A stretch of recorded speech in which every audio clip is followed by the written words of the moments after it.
Listo. Antes que nada, muy buenas tardes. Buenas tardes. ¿Su nombre, por favor? Mi nombre es Beatriz Arias Ataire. Ok. Un gusto, maestra Beatriz. Bueno, nuestro cuestionario consta de 3 momentos. El primero es una parte, pues, de especificaciones en donde más o menos nos da un aspecto general de su trabajo y modalidades y demás. Sí. El segundo momento es tienen que ver preguntas relacionadas a lo que usted ejerce, cómo lo ejerce y demás. Y el tercer momento es una parte donde enfatizamos un poco más sobre las problemáticas escolares y demás.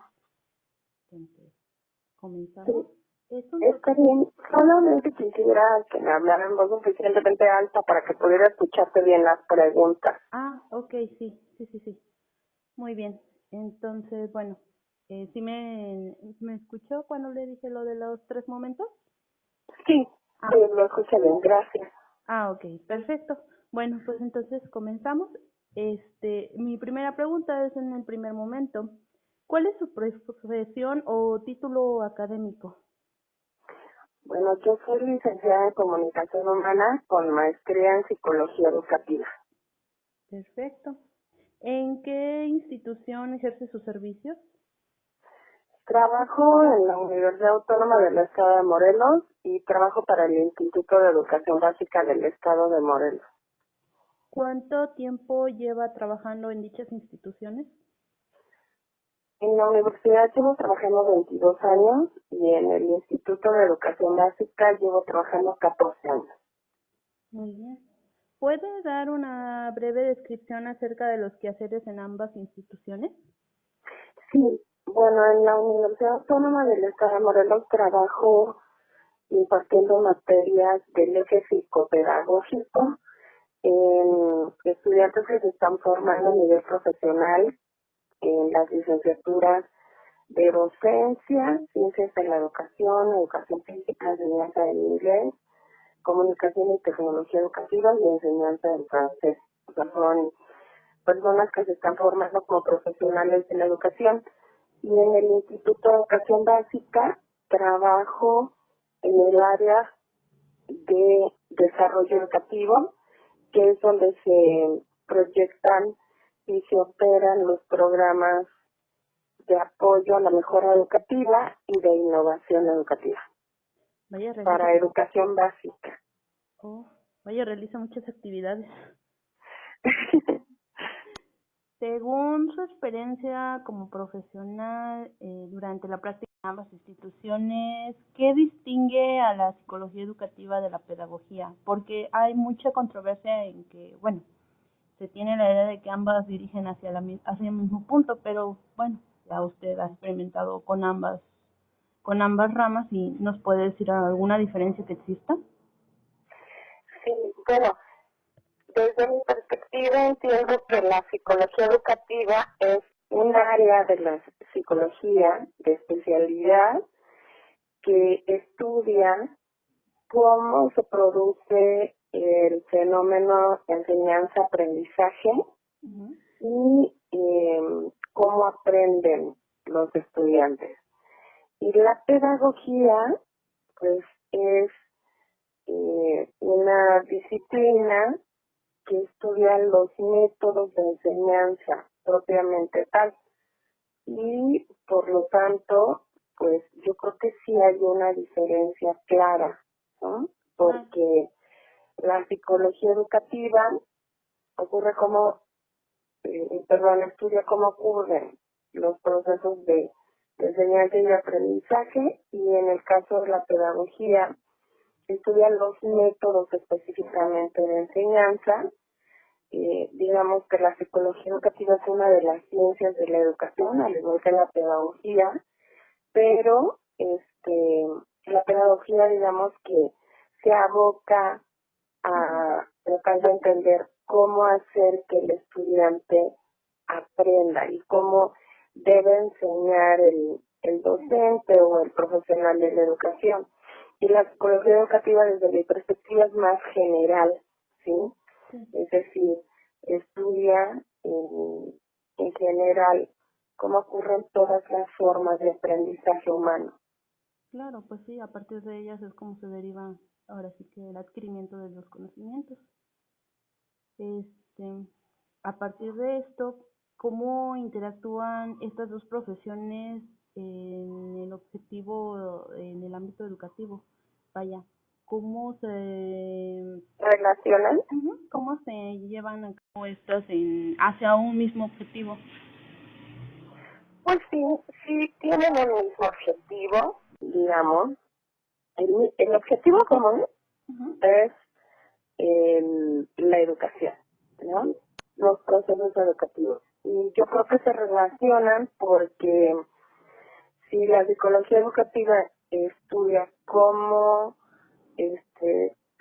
cuáles son las formas en que se produce el aprendizaje, pues la pedagogía más específicamente la aplica, digamos, así como que se sirve de la psicología educativa para aplicar eso que la psicología educativa descubre, encuentra, analiza ya en métodos de enseñanza de manera específica. O sea, con lo que me quiere dar a explicar es que la psicología educativa pone las bases y la pedagogía las aplica. Exactamente, algo así. Ah, perfecto. Bueno, dentro de toda su experiencia, ¿usted cuál cree que son los retos más significativos a los que debe enfrentarse una persona como profesional egresada en cualquiera de las dos áreas? Yo creo que los retos son muchos, porque pues la sociedad en su conjunto demanda nuevas formas de enseñanza, demanda nuevas situaciones en las cuales hay que formar al sujeto humano, hay que educar al sujeto humano. Claro. Sí. Por ejemplo, si bien el profesional de la educación se forma con un programa de estudios, creo que un reto de ambas, tanto de la psicología educativa como de la pedagogía, es pues cubrir esas necesidades educativas nuevas que van surgiendo. ¿sí? El profesional de la educación debe de estar como actualizado para poder atender esas nuevas demandas educativas y tanto la psicología educativa como la pedagogía deben de poder brindarle herramientas para que él pueda satisfacer esas nuevas demandas educativas. Voy a dar un ejemplo. ¿sí? Recuerdo que en los 90 surgieron en muchas escuelas clases de computación, porque había equipos de cómputo ofreciéndose a la venta de manera, o sea, para poder tenerlos en casa, y la gente no sabía cómo usar una computadora. ¿no? Entonces tenía que tomar clases de computación y requería de pues, conocimientos con una metodología muy específica. ¿sí? O por ejemplo, hace ya muchos años que para hacer estudios de posgrado se le requiere al estudiante en cuestión pues que tenga un cierto dominio de la comprensión de textos en inglés. ¿Por qué? Pues porque mucho del conocimiento se difunde en inglés. Entonces, pues hay que cubrir esa demanda educativa. ¿no? El profesional de la educación tiene que haber expertos, digamos, en el ámbito para enseñar otros idiomas, ¿no? Aparte de la lengua materna que tenemos los que nacemos en México. Y así sucesivamente. Por ejemplo, ahora vemos que hay mucha violencia social. Bueno, pues entonces, ¿qué hace? ¿Qué trabajo le toca al profesional de la educación para poder desarrollar programas formativos que atiendan el combate de la violencia? ¿no? Entonces esas son como las nuevas demandas educativas entre muchas otras, solamente estoy dando como 3 ejemplos de los más obvios, ¿no? Sí, por supuesto.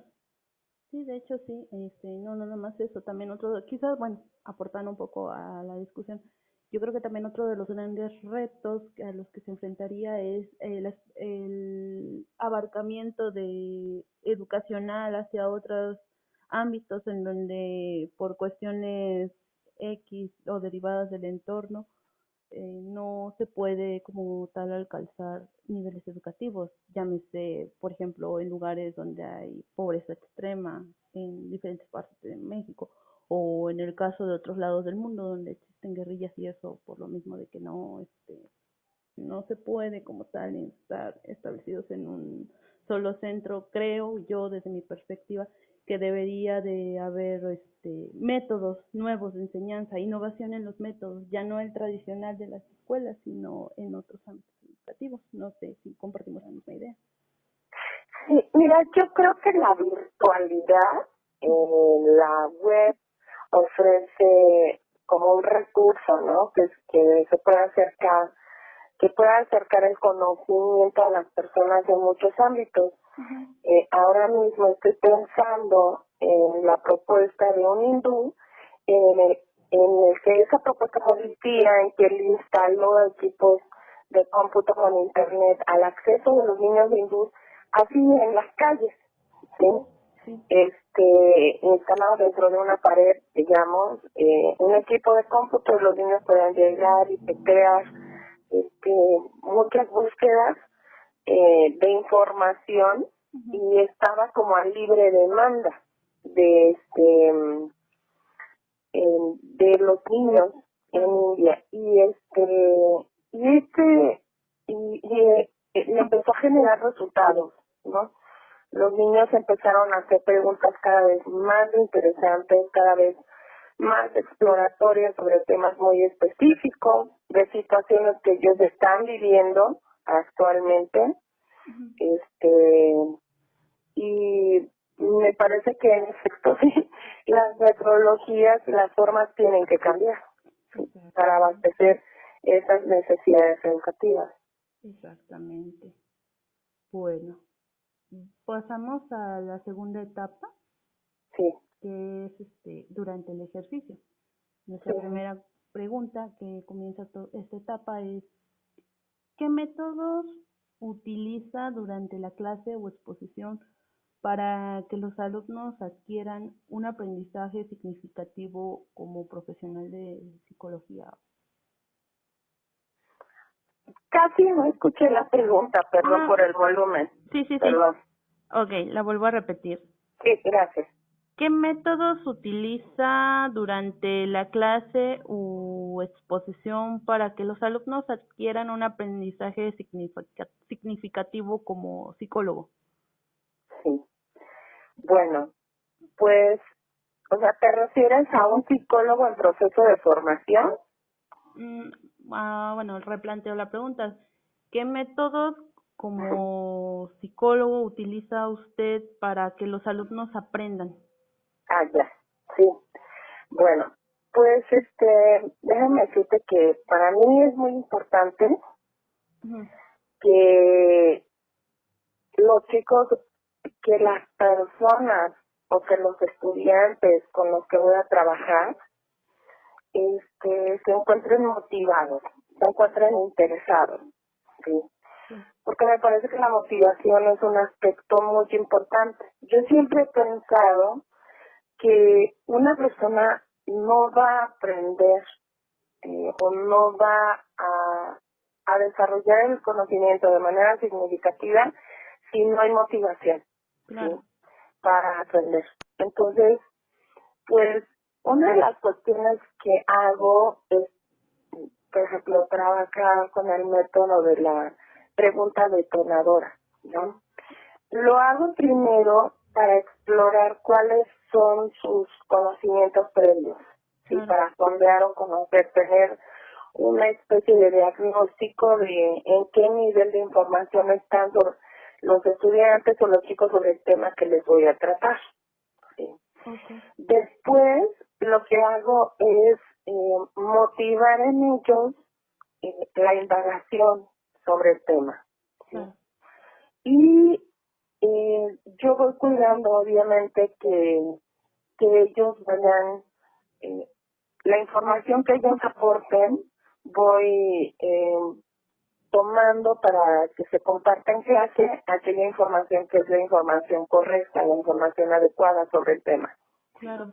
O Y sea, después que revisamos esa información en plenaria en el tema, de todo lo que ellos aportan, lo que hago es hacer un repaso de esa información para reforzar, pero a través de algún juego, ¿sí? sí, Y entonces, a mí me parece que jugar es una forma de desarrollar conocimiento y creo que como jugar es innato al ser humano, y claro. por eso el niño juega desde pequeño, me parece que aprender jugando nos gusta a todas las edades. Claro. ¿Sí? Y entonces lo que hago es como utilizar algún juego para que ellos vayan reforzando, o sea, vayamos repasando otra vez esa información que ya vimos en plenaria, ¿sí? Claro. Porque el conocimiento debe desarrollarse conceptualmente primero, debe conocerse conceptualmente. Claro. Después debe de saber usarse o aplicarse ese conocimiento. Y después ese conocimiento pues ya nos genera un saber que nosotros, después de haberlo aplicado, haberlo experimentado, pues ya nos cambia, digamos, cambia nuestro cúmulo de conocimiento, de saberes respecto a ese tema. Entonces, cuando ellos están jugando, por ejemplo, a la adivina quién, ¿no? Si ellos tienen que hablar de los estilos de aprendizaje, ¿no? Entonces en el adivina quién tienen que decir, pues cuál es aquel sujeto que aprende más y realiza actividades y se desplaza físicamente para hablar como del estilo de aprendizaje kinestésico, ¿no? Así es. Y está de manera activa manipulando su objeto de conocimiento, etcétera. Entonces, ellos a través de este juego pueden revisar nuevamente la información, ¿sí? Y después aplican estos saberes pues de manera práctica. Y al final ellos tienen pues un conocimiento desarrollado sobre el tema, además de haber trabajado pues de otra manera que solamente pues en la educación bancaria o que si solamente tratar el tema de manera expositiva. Claro. ¿Sí? De manera expositiva es como pues, comunicarles un cúmulo de información, pero no se relacionan o no se vinculan con la información. Para que ellos aprendan significativamente esos saberes tienen que significarle algo al sujeto. Así Y es. tienen que conectarse con los saberes previos y ellos tienen que se apropian del conocimiento porque ellos le dan un propio significado. Claro. Entonces yo creo que a través del juego también es una buena manera de hacerlo y he obtenido buenos resultados. Exactamente. De hecho, lo que usted me comenta me recuerda un poco de de la teoría de los estadios de Jean Piaget acerca del juego de rol, que a partir del juego de rol, el niño, bueno, en este caso ya aplicándolo hacia las personas, crean significados a partir de la interacción entre el objeto y su realidad internal para de ahí derivar los significantes. Sí, Y pues en este caso, por ejemplo, el juego que usted menciona de la adivina quién, podría ejemplificarse como una buena analogía hacia los principios y fundamentos de Piaget, sí. ¿no? Así es. Sí, de hecho sí tiene mucha razón en lo que me dice. Bueno, continuando con el cuestionario. ¿Hay o existe algún proceso de diseño en cuanto a las actividades a realizar? Sí, claro. Las actividades siempre deben estar planeadas. Claro. Sí. Las actividades deben estar planeadas porque, pues, el proceso educativo eh, debe estar planeado en los términos de saber primero qué tema quiero tratar, no saber cuáles son las necesidades del sujeto de la educación con el que se va a abordar ese tema, es decir, necesidades educativas desde en qué edad está, qué nivel de desarrollo del conocimiento necesita para ese grado escolar o académico, qué nivel de profundidad, ¿no? Sí. Entonces, porque eso depende mucho, pues, pues de la edad del sujeto y de por qué está estudiando ese programa educativo en el que yo le voy a tratar un tema, ¿sí? Claro. Entonces, este y en ese sentido primero debo determinar eso. El programa de estudios me dice el tema, me dice, por ejemplo, el propósito por el que voy a tratar ese tema, el propósito formativo. También pertenece a un programa de estudios que tiene un perfil de egreso, entonces, pues la unidad curricular en sí debe de contribuir a eso, ¿no? Porque no es lo mismo, por ejemplo, enseñarle psicología general a un estudiante de ciencias de la educación y enseñarle psicología general a un estudiante de psicología, de la facultad de psicología. ¿Sí? Tiene dos propósitos distintos porque tienen dos perfiles de egreso distintos. Entonces, primero determinar eso para ver los contenidos. ¿Sí? Y ya, una vez que se definen los contenidos, el proceso es determinar cuál es el nivel de conocimientos previos que el estudiante tiene, después ir planeando el desarrollo del aprendizaje, como lo dije, primero de manera conceptual, ¿sí? Actividades para que conozcan el tema de manera conceptual, después actividades para que tengan oportunidad de interactuar con ese saber conceptual de manera práctica, ¿sí?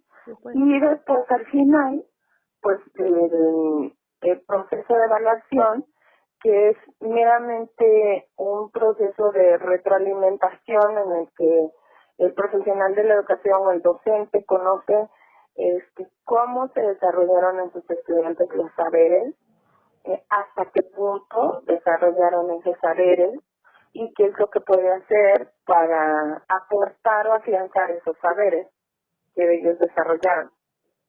Sí, claramente. Entonces, bueno, refiriendo a todo lo que me acaba de decir, ¿cree usted que un ejercicio diagnóstico es de suma importancia para poder enfatizar ciertos aprendizajes?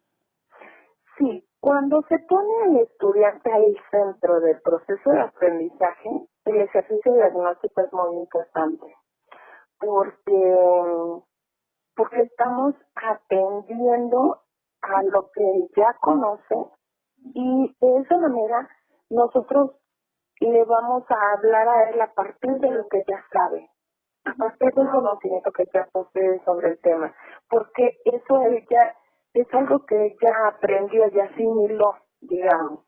Entonces, lo que yo le hable ya no va a ser extraño, sino lo va a relacionar con ese conocimiento previo. Y para mí va a ser una mejor manera de relacionarme con el estudiante y de que él vincule los nuevos conocimientos con sus saberes previos. Ok, entonces a partir de los conocimientos previos y de las nuevas experiencias, el aprendizaje se va a reforzar en el estudiante, es lo que me quiere decir. Se va a reforzar o se puede desmentir si sus conocimientos previos no son los adecuados o los correctos. Claro. ¿Sí? Y en el caso de que se refuerce, también van a aumentar sus conocimientos. ¿Sí? Por ejemplo, digamos, un tema de tercero de primaria en ciencias, el tema de ecosistemas. ¿Sí? Nosotros empezamos hablando con los niños acerca de qué es un ecosistema y explorando qué es lo que saben acerca del ecosistema. ¿Sí? Pero ecosistema pues es una palabra, un concepto muy general, porque después hay que revisar los tipos de ecosistemas. Sí, existen demasiados. A nivel mundial. Sí. ¿Sí? Después, o sea, todos los que se ha explorado, o sea, todos los ecosistemas que se han detectado en el planeta, ¿no? Claro. Después hay que ver los ecosistemas de México. Ya vamos como aterrizando de lo general a lo particular, ¿no? Después hay que ver los ecosistemas en Morelos. Y después hay que revisar los ecosistemas, o el ecosistema del lugar donde él vive. Sí, porque pues es lo que le identifica cuál es la flora, fauna, ¿no? El tipo de suelo, temperatura, humedad que existe en su comunidad. Y entonces él puede aprender de manera significativa porque eso sí lo conoce, sí lo identifica. No nos quedamos en el plano meramente conceptual. ¿no? Ujú. Entonces, digamos que esa es una forma de trabajar también significativamente, porque pues el niño ya puede manipular, emplear ese ecosistema diciendo, bueno, es que la cantidad de humedad que hay en Cuernavaca, por ejemplo, es de tal porcentaje, ¿no? Porque va, lo indaga, lo pregunta, lo investiga y lo determina. Y entonces él aprende de esa manera qué es un ecosistema, cómo se define, qué aspectos integran un ecosistema, ¿sí? Sí. Ajá. Entonces, el hecho de organizar o separar el aprendizaje por partes es muy importante en el ejercicio durante los procesos de la adquisición de la información. Bueno, mira, la educación ha sido segmentaria en cuanto a que el conocimiento se ha tratado de manera separada, ¿no?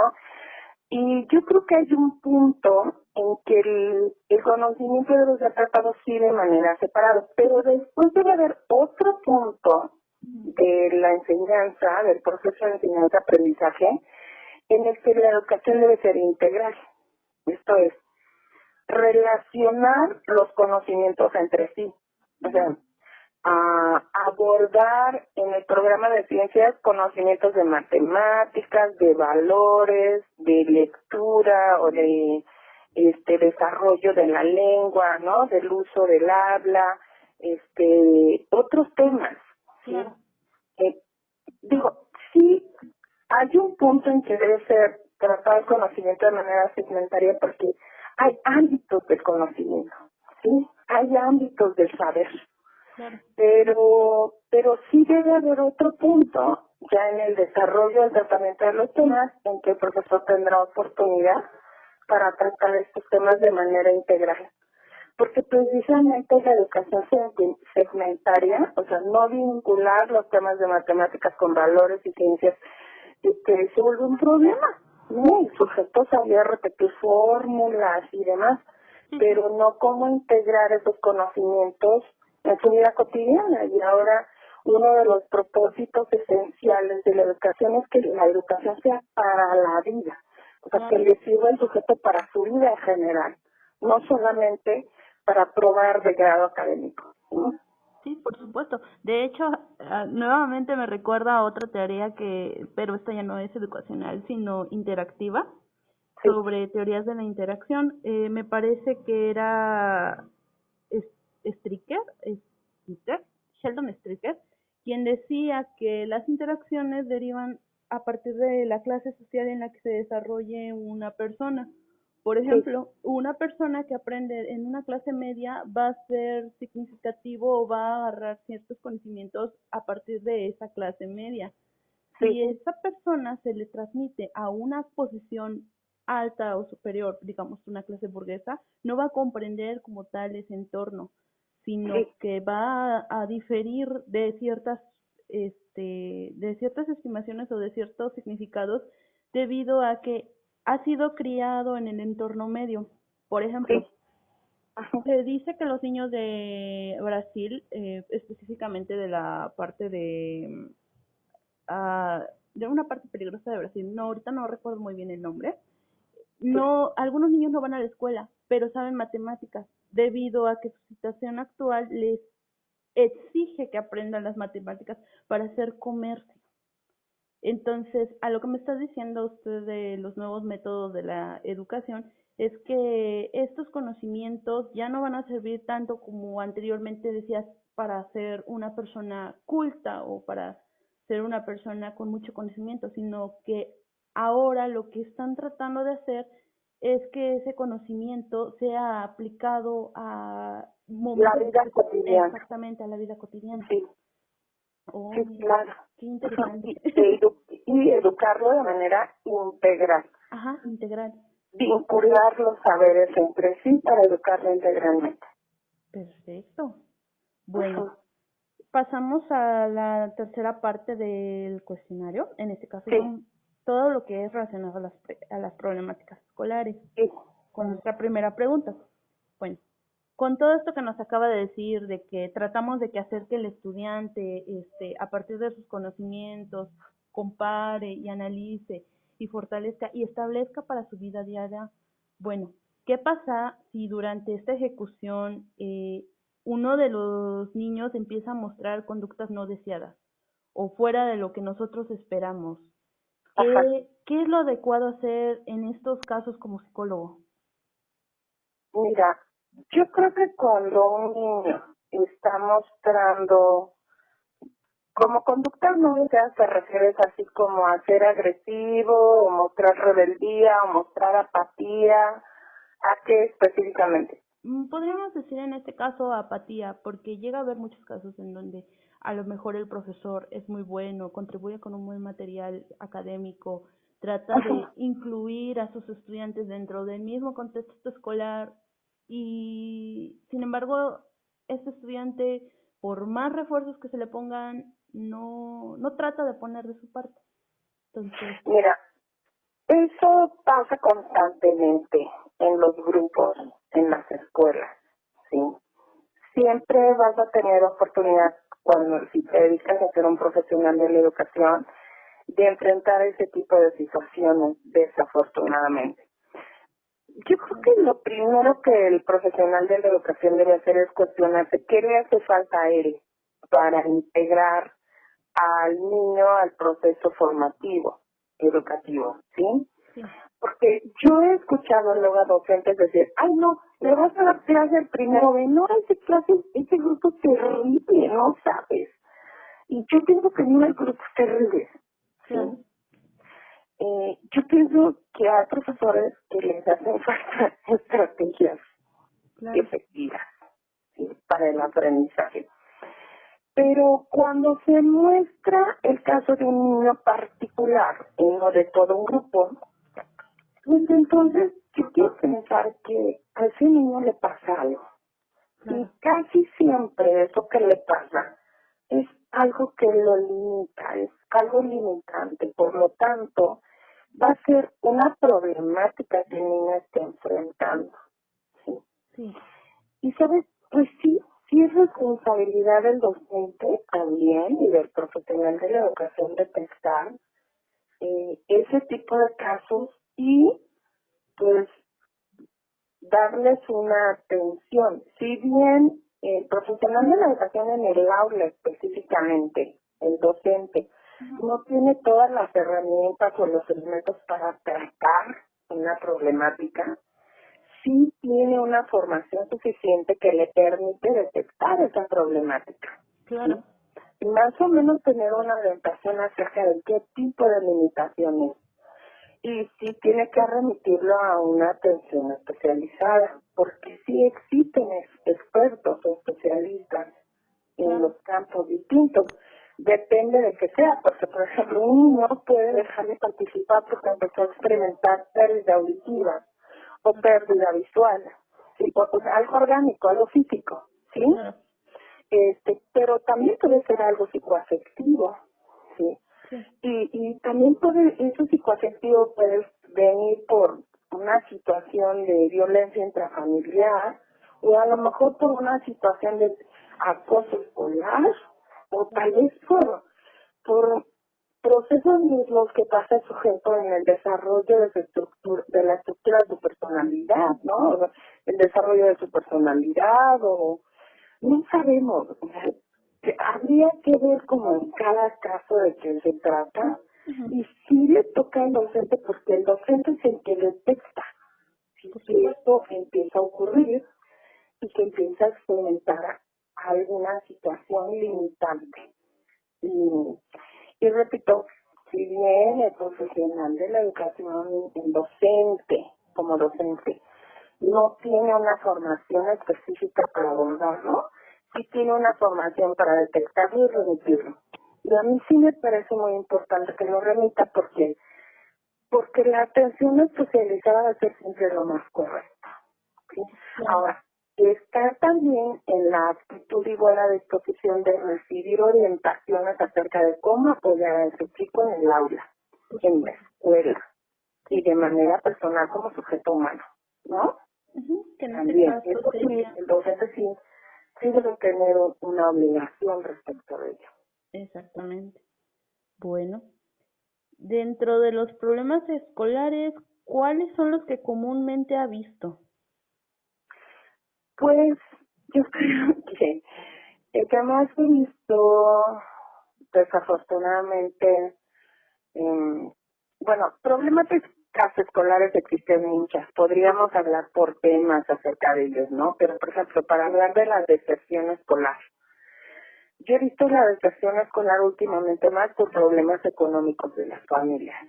Por ¿Sí? supuesto. Y están involucrando a los chicos, por ejemplo, en generar recurso económico para las familias. ¿Sí? Los están sacando de la escuela para que puedan generar recurso económico. Por supuesto. Porque pues ha habido despidos masivos, no sé, se enfrentan las familias problemáticas actualmente que pues hace que sobre todo las niñas son a las que primero sacan de la escuela, Claro. más que los niños, pero a los niños también, ¿no? La migración es otra razón de la deserción escolar, sobre todo en ciertos estados Claro. del país. Aquí en Morelos hay migración hacia el país vecino del norte o hacia otros estados, porque las familias pues se los llevan también a participar en procesos laborales para aportar a la familia, ¿no? Por supuesto. Y otra problemática que estoy viendo es que pues al interior de la escuela se está reproduciendo pues el fenómeno de violencia que estamos viendo en la sociedad, ¿no? Como grupos humanos, estamos viviendo de manera insólita algo que no habíamos visto antes, pues situaciones de violencia y se están reproduciendo al interior de los planteles. Claro. Y de esto, pues la autoridad educativa ya se ha dado cuenta y está tratando de atender con programas, ¿no? Que estén orientados a concientizar más, desde dar formación a los padres para la prevención de la violencia, dar formación a los profesores, hacer protocolos, diseñar protocolos para manejar estas situaciones de violencia intraescolar, ¿no? Y hay una gran preocupación por esa parte, pero cuando ya el problema es pues muy frecuente, ¿no? Sí, por supuesto. Desafortunadamente, bueno, sí se está trabajando por abordarse, pero yo te diría que son como así dos problemáticas que desafortunadamente veo de manera recurrente. Sí, por supuesto. De hecho, sí es una problemática muy preocupante. Y más hablando en términos del siglo XXI, en donde información y accesibilidad a a la misma información es ya algo más fácil que hace unos ayeres. Sí. Bueno, suponiendo que dentro de su cargo le piden detectar a alumnos que requieran mayor atención en cuestión de conducta o rezago educativo, ¿en qué criterios se basa para detectar estos casos? Como rezago educativo, es que hay varios rubros de rezago educativo. ¿Qué específicamente? ¿A Algo bajo rendimiento? algo en general. Puede ser bajo rendimiento, puede ser atraso, puede ser factores psicoemocionales, como comenta. Ajá, ¿qué es lo que hago yo o qué es lo que le toca hacer a la institución de No, manera formal? ¿qué es lo que haría usted? Ajá. En qué criterios usted se basaría? ¿O qué tipo de batería o prueba psicométrica utilizaría para determinar estos casos? Bueno, hay una cuestión. Es que como docente en la institución no se nos permite aplicar pruebas o baterías psicológicas. Claro, Pruebas psicológicas, no. No. Esto solamente le toca al especialista con que se remita y de ese lado no me ha tocado trabajar, digamos. Me ha tocado trabajar como docente o me ha tocado trabajar como capacitadora de docentes, ¿sí? claro. No me ha tocado, me ha tocado trabajar en plantel directamente y yo le escribí, hay un documento que la Secretaría de Educación Pública difunde, emite, como normativa del ejercicio de la función docente, creo como esto se llama perfiles, parámetros e indicadores. Y dice lo que se espera que el docente haga. Y en todo caso el docente no tiene que aplicar materias. Y de hecho tampoco se le forma ni en la universidad ni en las normales para aplicar pruebas psicológicas. Se le remite al psicólogo, eso sí, para que o al, no sé, al terapeuta infantil, en caso de que sea niño, se le remite, pero en la escuela no se permite, no está permitido, digamos, legalmente que se aplique en materias de trabajo. Okay. Bueno. Okay, sí, claro. Bueno. Ni en psicométrica, ni en psicoafectivo, nada. Nada, absolutamente nada. Solamente se le remite al profesional. Sí, en cuanto a educación básica existe el sistema USAER, que está estructurado por directores de comunicación humana y psicólogos que atienden a los niños con dificultades de aprendizaje del tipo que sea, ¿sí? Y ellos sí pueden aplicar pruebas, pero no he trabajado o sea, mi plaza es docente, entonces no he trabajado ese ámbito y no sabría decir cuáles usan. Sí. Bueno. Entonces, reiterando, ya como profesional, está dando sus clases, todo va normal, y detecta este caso de un niño que no quiere, que por más esfuerzos que se realicen, no presta de su parte. ¿Qué hace cuando trata de que el niño o el estudiante obtenga una ayuda y este no la quiera recibir? ¿Con quién canaliza este problema? El protocolo de educación dice que se debe citar a los papás y se les debe informar de qué está pasando. Se debe hacer en la presencia de una autoridad del plantel, ¿sí?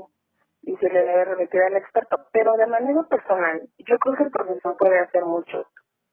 Creo que el profesor puede acercarse de manera propositiva al estudiante o al niño en cuestión, ¿sí? Y tratar de mostrar una actitud de darle buena recepción, hacerlo sentir bienvenido, hacerlo sentir acogido, ¿sí? Porque si, por ejemplo, el niño viene de oír todos los días en su casa que su papá gritonea a su mamá y que la mamá le insulta al papá y que él está en el contexto de esa situación y llega a la escuela, pues él es muy afectado, ¿sí? No va a tener interés en lo que está pasando en la clase. Mentalmente va a estar ubicado en esa situación en que a lo mejor el papá está golpeando a la mamá o viceversa, etcétera. Y llega y pues hay una situación de estrés en la casa donde tal vez no hay ni que comer, no sé, ¿no? Todas las situaciones que puede vivir en ese sentido y pues obvio que no va a estar receptivo.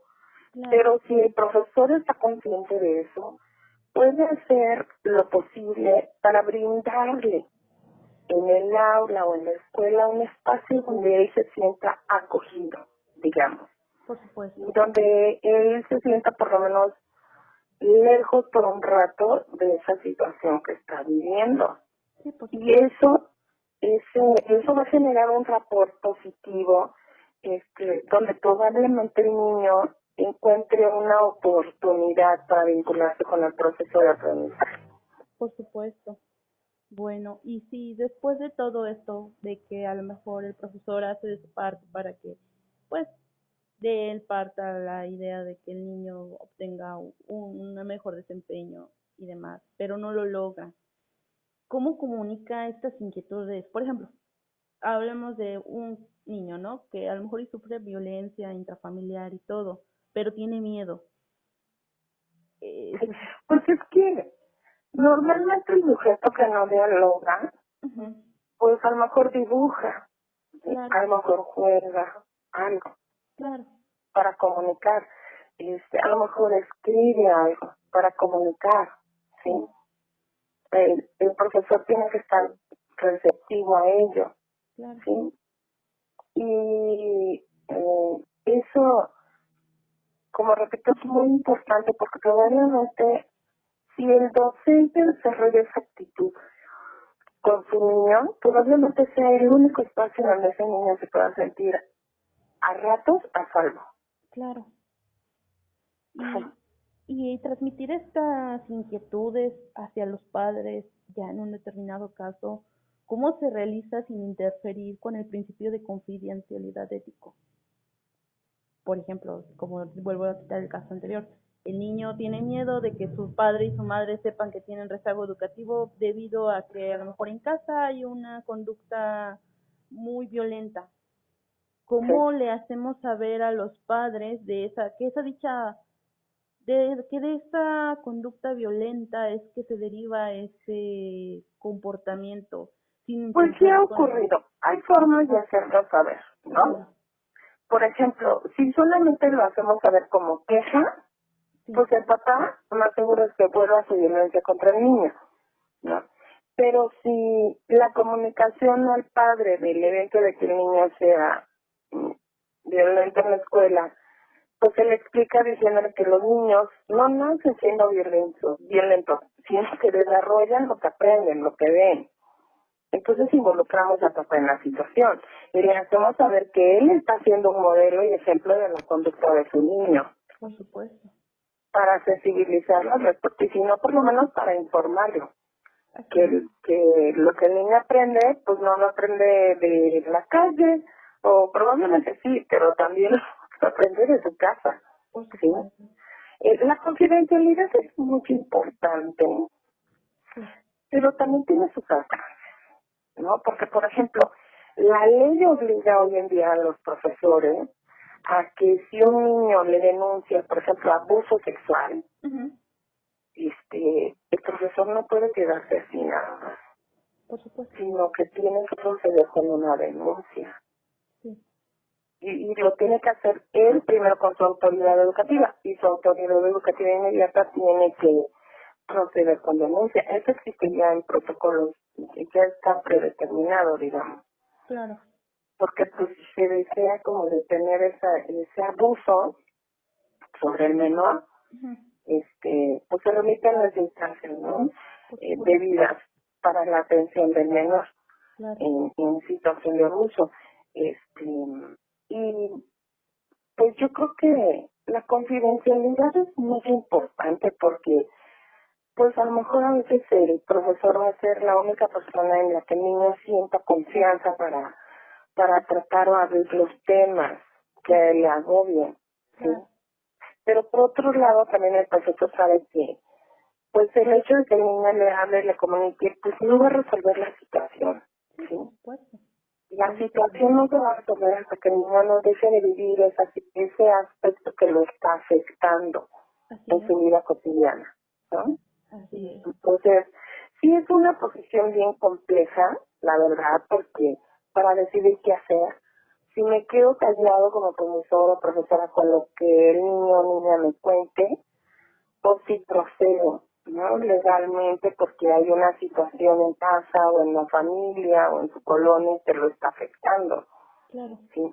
Y calcular pues cuáles pueden ser los impactos resultantes de eso. Yo creo que sí es una posición difícil también la del profesor, ¿no crees? Claro, sí, sobre todo más que nada esa parte ética entre cómo canalizo, cómo ayudo al niño sin interferir con mi ejecución profesional y sin interferir con su desarrollo psicosocial. Sí. Sí, efectivamente. Vaya, sí se ha prolongado bastante la entrevista, pero bueno, ya vamos casi al preámbulo. Bueno, usted con su profesión y a lo largo de todo este tiempo, ¿qué tipo de experiencias ha tenido en cuanto a su relación educativa? ¿Cómo ha sido el impacto para usted estas experiencias? ¿Se ha llevado buenas, se ha llevado malas, alguna significativa? Pues, mira, yo creo que sí, a lo largo de 22 años sí he tenido oportunidad de vivir diferentes experiencias, eh, pues experiencias complicadas algunas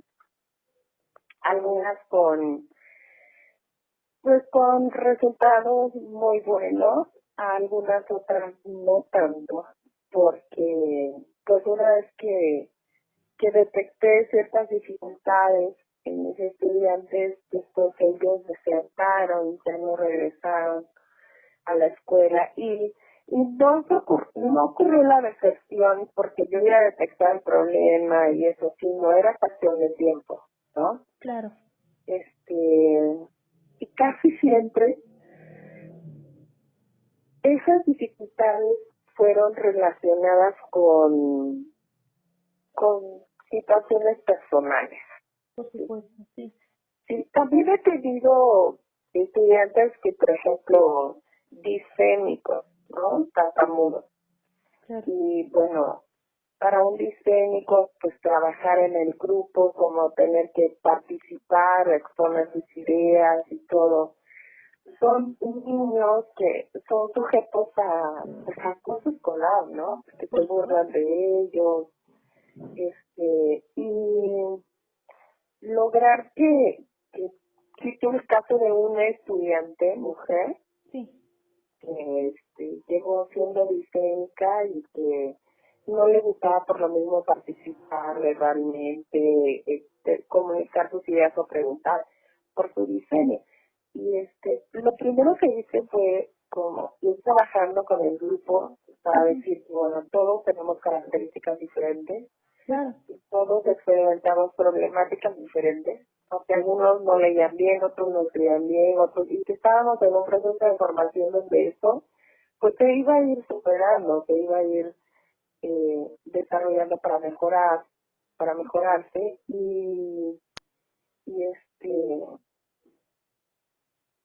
y que entre todos tenemos que ser respetuosos y colaborar con esos procesos de desarrollo, ¿no? Individuales, porque por eso estábamos trabajando en grupo. Exactamente. Y esta chica que pues sí sintió como deseos de desertar de la carrera en primer semestre en la universidad, pues sí logró graduarse y en algún momento ella se acercó a mí para decirme que cuando a ella la enseñaron a leer y escribir, de que ella hablaba bien, pero cuando la enseñaron a leer y a escribir y a leer en primero de primaria, y la maestra era muy regañona, inclusive con una varita, no les pegaba, pero sí pegaba así en la banca, si ellos leían mal o escribían mal, pegaba en su banca como pues para reprenderlos, y eso la asustaba mucho. Sí, por supuesto. Sí, Porque en su casa pues no la violentaban. Y ella empezaba a tartamudear cuando leía. Y después dice, empecé a tartamudear ya cuando hablaba en lo general. Y dijo, después pues viví todo un calvario porque se burlaban de mí, nadie quería trabajar conmigo en equipo. Y pues fui su profesora varios semestres ahí en la universidad y se logró superar su diseño, pero sí, yo tuve que hablar con la academia de profesores y pues plantear la situación de la señorita y que los profesores fueran perceptivos y sensibles para trabajar con los grupos. Y tuvo muy buen resultado porque ella pues terminó la carrera. Ahora, como profesional de la educación, porque el uso del discurso hablado es una herramienta de las que más van a hacer uso. Entonces para ella era muy importante superar el claro, también se le remite para una atención especializada, ¿no? Claro. Psicológica, para atención psicológica, sí, ella sí se atendió psicológicamente y sí, logró superar la problemática, sin embargo, también hubo algunas problemáticas que detecté de estudiantes que tenían totalmente baja, ¿no? Muy desafortunada situación porque, pues, como profesional uno también tiene un cierto alcance, un cierto límite, ¿verdad? Claro. Sí, por supuesto. Y a veces hay ciertas situaciones que no se pueden resolver nada más con un acompañamiento o con una orientación. Así es. Por ejemplo, el caso de una estudiante que era acosada sexualmente en su casa por su padre biológico.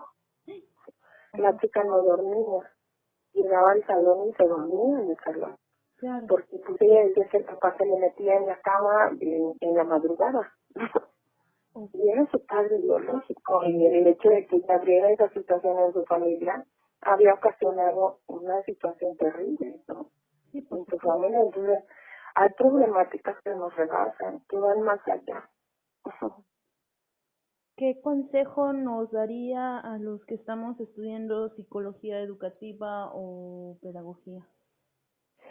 Pues decirles que las redes educativas son un buen referente Ujú. para conocer cómo ocurre el proceso educativo, los fenómenos educativos. Sí, Pero decirles que el factor humano sí, es el más importante a la hora de implementar un proceso educativo. claro. Lo resumiría en eso. Tomar en cuenta el factor humano. O sea, que siempre trabajaremos con personas, para personas, ¿no? Con seres humanos que sienten, piensan, desean, sueñan, ¿sí? Sí. Y que si están a cargo de nosotros en un proceso formativo, ese es el factor que especialmente debemos tomar en cuenta. O sea que el desarrollo de la empatización es una de las cuestiones más significativas durante la enseñanza de estos aprendizajes, es lo que usted me quiere decir. Sí, Muy bien. Y bueno, ya la última pregunta, ¿qué tan satisfecha usted se encuentra con su trabajo? pues a 22 años de práctica profesional, te puedo decir que actualmente me encuentro muy satisfecha. Lo veo por los resultados, lo veo porque pues hay docentes que quieren tomar los talleres conmigo, hay estudiantes que quieren tomar sus materias conmigo, ellos tienen la opción de elegir sus materias y mis grupos son los primeros que se saturan y siempre eso me hace sentir una gran responsabilidad, pero también es un referente acerca de pues de cuál es la reputación que tengo, ¿no? Profesionalmente y me motiva porque sí hay un disfrute de mi trabajo.